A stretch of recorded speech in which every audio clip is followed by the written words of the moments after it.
এটাই কি তাহলে পৃথিবীর শেষ রাস্তা? চলুন তাহলে ছোট বিবর্তন থেকে জেনে নেওয়া যাক। পৃথিবীর শেষ সীমানা নিয়ে বিশ্ববাসীর মনে কৌতূহলের শেষ নেই। বিশেষ করে অভিযান প্রিয় মানুষরা সেই স্থানে দেখতে যান সশরীরে।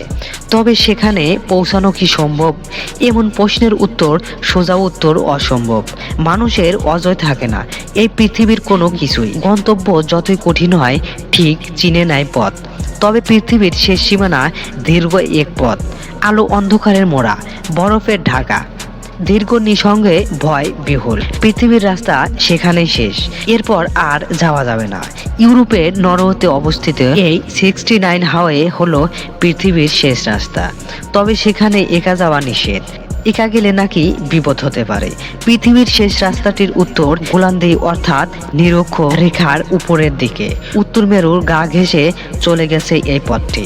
আর এই পথটির উত্তর ইউরোপের নর্থ ক্যাপকে যুক্ত করেছে নরওয়ে ওয়াল্ডার ফিউন্ড গ্রামের সঙ্গে।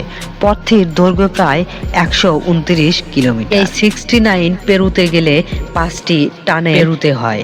এগুলোর মধ্যে সবচেয়ে দীর্ঘ টানেলটি নর্থ ক্যাপের দৈর্ঘ্য প্রায় 7 কিলোমিটার, আর একটি গিয়ে পৌঁছানো সমুদ্রতলের প্রায় 112 মিটার নিচে। এই পথ দিয়ে গেলে দুপাশে নজর আসবে অপূর্ব সৌন্দর্য প্রাকৃতিক দৃশ্য, সঙ্গে উপরের পাওয়ার সমুদ্র এবং সাথে শুধুই বরফ। তবে পৃথিবীর শেষ পথটিতে একা যাওয়া বারণ। কিন্তু কেন 69-এর অলৌকিক অবস্থানের কারণে এখানে কাউকে একা যাওয়ার অনুমতি দেওয়া হয়? সেখানে একদিন যেমন ভয়ানক গতিতে বাতাস বয়, তেমনই এখানে ঠান্ডা আবহাওয়া একেবারে অনিশ্চিত। গ্রীষ্মকালেও সেখানে বরফ পড়ে, আবার সমুদ্র উপকূল সংলগ্ন হওয়ার যে কোনো মুহূর্তেই আবহাওয়া পরিবর্তন হয়ে যায়। শীতের সময় এই রাস্তায় একেবারেই বন্ধ থাকে। এসব কারণেই সেখানে একা যাওয়া বারণ। নরওয়ে 69 মহাসড়কের তৈরি পরিকল্পনা শুরু হয় 1930 সালের নাগাদ।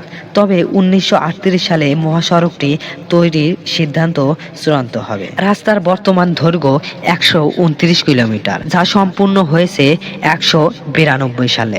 তারপর থেকে সেখানে চলছে সবশেষে পরিকল্পনা সড়কটির আর না বাড়ানোর পক্ষেই কর্তৃপক্ষ। নিশিরাতে দেশ হিসেবে পরিচিতি নরওয়েতে শীতকালে তাপমাত্রা -26 থেকে -43 ডিগ্রি সেলসিয়াসের মধ্যে ঘোরাফেরা করে। এমনিতেই সেখানে বছরের 6 মাস দিন আর 6 মাস রাত। সারা পৃথিবী থেকে মানুষ নর্থ পোল দেখতে আসেন। এ যেন এক ভিন্নতর জগৎ।